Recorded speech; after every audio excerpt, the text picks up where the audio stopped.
ఏ వేదంబు పఠించే లూత భుజగం వేశాస్త్రములు సూచే కావినే విద్యాభ్యాసమనర్చే కరి చించే మంత్రమూహించే బోధా విద్భావ నిదానములు చదువులయ్యా కాదు మీ పాద సంసేవాశక్తియ కాక చింతుతతికిన్ శ్రీకాళహస్తీశ్వర. ఒక ఏనుగు పరమాత్మని పూజించింది, తనలో కలిపేసుకున్నాడు. ఒక పాము తనలో కలిపేసుకున్నాడు. ఒక సాలెపురుగు తనలో కలిపేసుకున్నాడు. ఆఖరికి ఒక బోయవాడు ఏమీ తెలియదు, ఆయన చేశాడని మనం చేయకూడదు, కానీ ఆయన భక్తి అటువంటిది. ఎంత అనుగ్రహించేశాడు.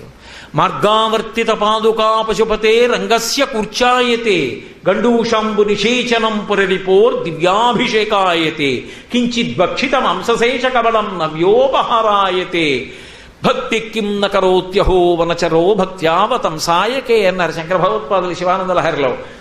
బోయే తిన్నడు, ఏమీ తెలియదు, అమాయకుడు. అడవి పందిని వేటాడాడు. పందిని కాలుస్తున్నారు స్నేహితులు. వచ్చి తింటాను, స్నానం చేసి వస్తానని చెప్పి శ్రీకాళహస్తి దేవాలయం దగ్గర సువర్ణముఖరి నదిలో స్నానానికి వెళ్ళాడు. స్నానం చేసి వస్తున్నాడు. శివాలయంలో శివలింగం కనపడింది. అంతే ఆయనలో భక్తి పెళ్ళుబుకింది. శివ ఎన్నాళ్ళయిందో అన్నం తిని, ఇలా ఉండిపోయావా, నీకు తెస్తానుండు ఆహారం అన్నాడు. గబగబా పరిగెత్తాడు. పరిగెత్తి అడవి పంది శరీరాన్ని కత్తితో కోసి అనేక చోట్ల నుంచి మాంసం ముక్కలు తీసి నవిలాడు. ఒక చోట మాంసం బాగా రుచిగా అనిపించింది. ఇది శివుడికి పెడతాడు. అమ్మ సగం నవిలిన ఉమ్ముతో ఉన్న మాంసం చేత్తో పట్టుకున్నాడు. ఎడం చేతిలో ధనస్సుంది. పరిగెడుతున్నాడు శివలింగం దగ్గరికి. ఈ శివుడికి ఒక దిక్కుమాలిన బలహీనత ఉంది, స్నానం చేస్తే కానీ తిండం, అభిషేకం చెయ్యాలి. ఆయన బాధ తొందరగా పెట్టేయాలి శివుడికని. ఆయన ఆర్తి. ఎలా పట్టుకెళ్ళను, ఈ చేతిలో ధనస్సుంది, ఈ చేతిలోనేమో ఎంగిలి మాంసం మొక్కుంది. నది దగ్గరికి వెళ్ళి నోట్లో నీళ్లు పట్టుకున్నాడు. గుటక వేయకుండా పరిగెత్తాడు. ఆ పరిగెత్తడంలో చెప్పులతో వెళ్ళిపోయాడు. మలమూత్రములు తొక్కిన చెప్పులు. లోపలికి వెళ్ళిన తర్వాత శివలింగం మీద నిర్మాల్యం తీస్తే కానీ అభిషేకం చేయకూడదు, ఉత్తర దిక్కుకి తీయాలి. కూర్చాని మెత్తటి బ్రష్ వాడతారు. తుమ్మిపూలు చిన్న ఉంటాయి కదా, అందులో మెత్తటి బ్రష్ వాడతారు దానికి. కూర్చాయతి చెప్పు తీసి తుడిచేశాడు శివలింగం మీద. శివుడు అన్నాడు, అబ్బా ఎంత గొప్ప కూర్చోవాడవరా అన్నాడు. మార్గావర్తిత పాదుకా పశుపతే రంగస్య కూర్చాయతే. అభిషేకం చెయ్యాలి. ఆయనకి ఏం వచ్చు రుద్రం. నమస్తే అస్తు భగవన్ విశ్వేశ్వరాయ మహాదేవాయ త్రయంబకాయ త్రిపురాంతకాయ త్రికాగ్నికాలాయ కాలాగ్ని రుద్రాయ నీలకంఠాయ మృత్యుంజయాయ. ఇవన్నీ ఆయన చదవగలడా? ఆయనకి అమాయకపు భక్తి. గండూషాంబు నిషేచనం పురరిపోర్ దివ్యాభిషేకాయతే. ఆ నోట్లో ఉన్న ఎంగిలి నీళ్లు శివలింగం మీద ఊశాడు. అబ్బా ఏం అభిషేకం చేశావురా అన్నాడు శివుడు. ఆయన చేశాడని మనం చేయకూడదు, ఆయన భక్తి అంతే, ఆయన జ్ఞానం. ఆ తర్వాత ఎంగిలి మాంసం ముక్క తీసుకొచ్చి అక్కడ పెట్టాడు. తింటావా తినవా అన్నాడు. ఆయన తినలేదు. ఏమి ఎందుకు తినవు? తింటావా తల బద్దలు కొట్టేసుకోనా అన్నాడు. తినేశాడు అంతే. దూర్జటి కాళహస్తీశ్వర శతకం చేస్తూ శివానంద లహరిలో ఇది చదివాడు. బహుశः చదివి ఆయన ఆశ్చర్యపోయాడు. ఆశ్చర్యపోయి శివ భక్తులంటే ఇంత భక్త్యా? శ్రీకాళహస్తిలో నువ్వు కింద ఉండి తిందండి కొండ మీద కూర్చోబెట్టావా? భక్తుడు కొండ మీద, పరమేశ్వరుడు నేల మీద. ఏం విచిత్రం శంకర, ఎంత భక్తులంటే ప్రీతి నీకు అని ఆగలేక ఒక విచిత్రమైనటువంటి పద్యం అల్లాడు. నీకున్మాంసము వాంఛయేని కరువా నీ చేత లేడుండగా జోకైనట్టి కుఠారముండ అనల జ్యోతుండ నీరుండగా పాకంబొప్ప ఘటించి చేతి పునుకన్ భక్షింపక బోయి చేకొంటెంగిలి మాంసమిట్లు తగునా శ్రీకాళహస్తీశ్వర. పరమశివుడు ధవళవపుషమిందోర్మండలే సన్నివిష్టం భుజగవలయహారం భస్మదిగ్ధాంగమీశం హృదయపరశుపాణిం చారు చంద్రార్ధమౌళిం హృదయ కమల మధ్యే సంతతం చింతయామి. ఆయనకి ఓ చేతిలో లేడి పట్టుకుంటాడు, ఓ చేతిలో గండ్రగొడ్డలు పట్టుకుంటాడు. పైన ఎప్పుడు గంగమ్మ ఉంటుంది, ఇక్కడ మూడవ కన్ను అగ్నిహోత్రం వెలుగుతూ ఉంటుంది. శంకర నీకు మాంసము వాంఛయేని కరువా, నీకు మాంసం తినాలంటే కరువా? ఏమిటయా తినడం? ఎంగిలి మాంసం తినడం ఏమిటయా? దూర్చటి గద్దించాడు వాయులింగం దగ్గరికి వెళ్ళి శ్రీకాళహస్తిలో. చూడండి ఆ పద్యం ఎంత సహజంగా పడిందంటే, ఏదో నా మనవణ్ణి తీసుకుని నేను మీ ఇంటికి వచ్చాననుకోండి, ఏదో రమ్మన్నారనుకోండి, మీ ఇంటికి వచ్చారనుకోండి, ఏదో కోటేశ్వరరావు మనవడితో వచ్చారు, అని మీరేమో బాబు బాబు ఇక్కడే దగ్గరలో మచిలీపట్నం ఉంది బందర్ లడ్డు అంటారు, నిన్ననే తీసుకొచ్చాను తిను అని ఓ లడ్డు పెట్టారు అనుకోండి. వాడు తినేసి ఇంకా ఉందా అత్త అన్నాడు అనుకోండి. ఇంకో లడ్డు ఉన్నవన్నీ తినేసి ఇంకా ఉందా అన్నాడు అనుకోండి. అయ్యి బాబోయ్ నువ్వు ఇలా తింటావని మాకు తెలియదు కదా అని మనసులో అనుకుని, లేవు బాబు ఈ మాట నువ్వు వచ్చినప్పుడు ఇంకో కేజీ తెప్పిస్తానులే అన్నారు అనుకోండి. వాడు ఇస్తావా ఇవ్వవా అని ఏడుపు మొదలెట్టాడు అనుకోండి. మాట్లాడినివ్వట్లేదు ఏడుపు. నేను ఆఖరికి అమ్మ ఇంకొక మాట వస్తాను ఏమనుకోకండి, నా మనవాడిని ఎత్తుకుని ఇంటికి వెళ్ళిపోగానే ఏమంటా నీకేమన్నా కరువు ఏమిట్రా లడ్లు తినేయడం అంటానా అన్నాడు. అలా అడిగాడు శివుని, నీకున్మాంసము వంచెయ్యేని కరువా, ఇవి నీకేమన్నా కరువా ఏమిటా తినేయడం, నీకు నిజంగా మాంసం తినాలనిపించింది అనుకో, ఈ చేతిలో జింక ఉందా, ఈ చేతిలో గండ్రగొట్టలు ఉందా, ఈ గండ్రగొట్టలు పెట్టి ఈ జింకని ఇలా కొట్ట చచ్చిపోతుందా, దాని మాంసం ఇలా చేత్తో తీసుకుని ఈ చేతిలో బ్రహ్మకపాలం ఉందా కింద అందులో పడేసుకుని పైన గంగం ముందు కాసి నీళ్లు పోసుకుని మూడో కన్నా అగ్నిహోత్రం మీద ఉడకేసుకుంటే వంటింట్లోకి వెళ్ళక్కర్లేదు తినచ్చు. మానేసి ఎంగిలి మాంసం తినమేమిటి? నీకున్మాంసము వంచెయ్యేని కరువా, నీ చేత లేడుండగా జోకైనట్ట కుఠారముండ అనల జ్యోతుండ నీరుండగా పాకం బొప్ప ఘటించి చేతి పురుకన్ భక్షింపక బోయచే చేకుంటెంగిలి మాంసమిట్లు తగునా శ్రీకాళహస్తీశ్వర. భక్తుడైన వాడికి అంత దిగిపోతాడు పరమాత్మ. ఆయనకి కావలసింది భక్తి తప్ప ఇంకొక పటాటోపం ఆయనకెందుకు? అందుకే శంకర భగవత్పాదులు అంటారు ఒక తోట, నువ్వు వటుర్వా గేహీవా ఇతిరిపి జటీవా తదితరో నరోవా యక్కశ్చిద్ భవతు భవ కింతేన భవతి యదీయం హృత్పద్మం యది భవతధీనం పశుపతే తదీయస్తం శంభో భవసి భవభారంచవాసి. నువ్వు ఉపనయనం చేసుకున్న వటువా, గృహస్థాశ్రమంలో ఉన్నావా, సన్యాసివా, వానప్రస్థువా, ఇవన్నీ పరమాత్మకెందుకు? నువ్వు ఆయన పాదముల దగ్గర మనసు పెట్టిన వాడివైతే చెప్పు, నీ వెంట పరిగెడతాడు పరమాత్మ. ఆ భక్తి సనాతన ధర్మంలో అంత గొప్పది. భక్తి అంటే మౌఢ్యం అనుకోకండి, అంతటా ఆయన ఉన్నాడు అన్న నమ్మకం, ఆయన చెప్పినట్లు బ్రతకాలి అన్న మార్గం, అది భక్తి. అందుకే భక్తి మౌఢ్యము కాదు. భక్తి ఎక్కడ ఉంటుందో అక్కడ ధైర్యం ఉంటుంది, భక్తి ఎక్కడ ఉంటుందో అక్కడ భయం ఉంటుంది. అమ్మో రేపు పరమేశ్వరుడు ఒప్పుకుంటాడా నేను ఇలాంటి పని చేస్తే? తప్పు పని చేయడు, భయం ఉంటుంది. భగవంతుడు ఉన్నాడన్న నమ్మకం ధైర్యాన్ని ఇస్తుంది. వాడుండగా నాకేం భయం, నేను ముక్కుసూటిగా రుజువర్తనతో ధార్మికంగా బ్రతకడానికి నాకేం కష్టం, ఇంతమందిని ఆదుకున్న నా స్వామి నన్ను ఆదుకుంటాడు, ఆ నమ్మకంతో నిలబడతాడు. ధైర్యాన్ని భయాన్ని కూడా కల్పించి మనిషిని రక్షించగలిగినది భక్తి ఒక్కటే.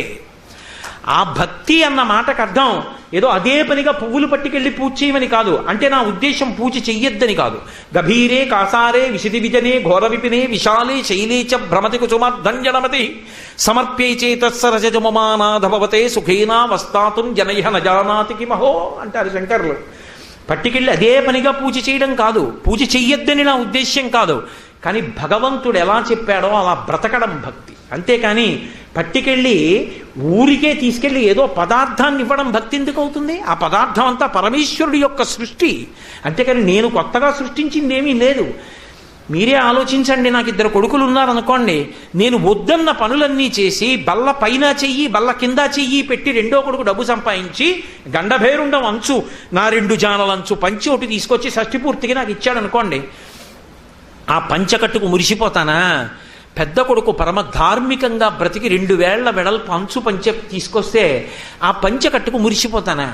నీ చెప్పినట్టు బ్రతుకుతున్నాడే, ధార్మికంగా బ్రతుకుతాడు, వాడి ధర్మం వంశాన్ని కాపాడుతుంది, వాడు తెచ్చిన ఈ పంచ చాలంటాను. అదే రెండో కొడుకు గండభేరుండం అంచు పంచ తీసుకొచ్చినా వీడు నీ చెప్పినట్టు బ్రతకడు, వీడికి డబ్బు అంతే ప్రధానం, వీడికి ధర్మం అక్కర్లేదు, భక్తుళ్ళ పైకి కనపడుతూ ఉంటాడు. పరమేశ్వరుడికి తెలీదా? వీడి ఇష్టం వచ్చిన మార్గంలో వీడు నడుస్తూ ఉంటాడు. వీడు తెచ్చిన పంచ నాకెందుకంటాను?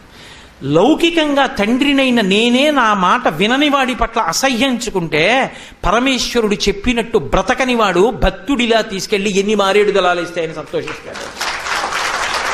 భక్తికి ప్రతీక ఏమి? ప్రమాణమును అనుసరించుట. మళ్ళీ వెనక్కి రండి. శృతి, స్మృతి, పురాణము, శిష్టాచారము, అంతరాత్మ, ఈ 5ంటిని ప్రమాణంగా తీసుకుని భగవంతుడి యొక్క అనుగ్రహం పొందడానికి ఆయన ఎలా చెప్పాడో అలా బ్రతకడం నిజమైన భక్తి. ఆ భక్తి ఉన్న చోట పరమాత్మ కిందకి దిగొచ్చేస్తాడు. అందుకే ఈ దేశం ఇంత శోభస్కరం, ఎక్కడ చూసినా అన్ని దేవాలయాలు. భక్తుల కోసం దెబ్బలు తిన్నాడు. కాణిపాకంలో దెబ్బ తిని విఘ్నేశ్వరుడు నెత్తురు పైకొదల్లా వెంకటేశ్వర స్వామి వారు గొల్లవాడు కొట్టినటువంటి కుఠారాణైతి తీక్ష్ణేన తాడితో వెంకటేశ్వర సప్తతాళ ప్రమాణీన రక్తస్ఫూర్తిరభూస్తథ అంటుంది భవిష్యోత్తర పురాణం. గొడ్డలు పెట్టి కొడితే 7 తాడి చెట్లంత నెత్తురు పైకి లేచింది. భక్తుల కోసం గొడ్డలి దెబ్బలు తినలా, అనంతాచార్యులు వారి గుణపపు దెబ్బ తినలా, పాండురంగడు దెబ్బలు తినలా. తాను దెబ్బ తిన్నా సరే భక్తుణ్ణి కాపాడుకోవడానికి భూమి మీదకి ఎన్ని మాటలు వచ్చాడో అది భారతదేశం గొప్పతనం, అది సనాతన ధర్మం యొక్క గొప్పతనం. పరమేశ్వరుణ్ణి కిందకి దింపి తీసుకొచ్చి నిలబెట్టి దేవాలయాలు కట్టి మనకు అప్పచెప్పారు వారసత్వంగా భక్తులైన వాళ్ళు. వాళ్ళది గొప్ప. అటువంటి వాళ్ళ యొక్క పరంపరలో వచ్చిన వాళ్ళం మనం. ఆ భక్తి మార్గాన్ని విడిచిపెట్టకూడదు. అందుకే భక్తి మార్గం, కర్మ మార్గం, జ్ఞాన మార్గం సర్వభూమికలలో ఉన్న వాళ్ళని ఉద్ధరిస్తుంది సనాతన ధర్మం. ఏదో వీళ్ళు మాత్రమే సనాతన ధర్మంలో ఉండడానికి అర్హులు, ఆ మాట లేదు. ఏ భూమికలో ఉండనివ్వండి, ఏమీ చేత కాదు, తిన్నడు, భక్తి ఉంది, అనుగ్రహింపబడ్డాడు. ఏ భావనతో పట్టుకోండి, అనుగ్రహిస్తాడు. కామోత్కంఠత గోపికల్ భయమునన్ కంసుండు వైరక్రివా సామగ్రించుపాల ముఖ్య నృపతుల్ సంబంధులై వృష్ణులున్ ప్రేమన్ మీరలు భక్తి మేము ఇది చక్రింకంటిమి ఎట్లైన రుద్ధామధ్యానగరిష్ఠులైన హరిచందన్ వచ్చు ధత్రీశ్వర అంటాడు ధర్మరాజు గారు. నారదుడు ధర్మరాజు గారితో మాట్లాడుతూ కామోత్కంఠత గోపికల్, కామంతో గోపికలు పట్టుకున్నారు. భయమునన్ కంసుండు, భయంతో కంసుడు పట్టుకున్నాడు. వైరక్రియా సామగ్రించి శిశుపాల ముఖ్య నృపతుల్, శత్రువు అని శిశుపాలాదులు పట్టుకున్నారు. వైరక్రియా సామగ్రించి శిశుపాల ముఖ్య నృపతులు సంబంధులై వృష్ణులను, మేము బంధువులమని వృష్ణువంశీయులు పట్టుకున్నారు దేహబంధుత్వంతో. సంబంధులై వృష్ణులను ప్రేమం మీరలు. అదిగో ఆ పాండవులందరూ కూడా ప్రేమతో పట్టుకున్నారు. భక్తి మేము, నారదుడు అంటున్నాడు భక్తితో మేము పట్టుకున్నాం. ఏ భావనతో పట్టుకున్నా పరమాత్మని పట్టుకున్నది నిజమైతే పరమాత్మ ఎందే లయమైపోతాయి. అది అన్ని వేళలా పగలు ప్రతీకారాలు మంచివి కావు. ప్రేమతో పట్టుకోవాలి భగవంతుణ్ణి. ఏ మార్గంలో ఉండండి, ఎంత కింద పడిపోయిన వాడైనా సరే వీడు ఇంత స్థాయికి వెడితే తప్ప నన్ను పొందడానికి అర్హుడు కాడని పరమాత్మ అనడం.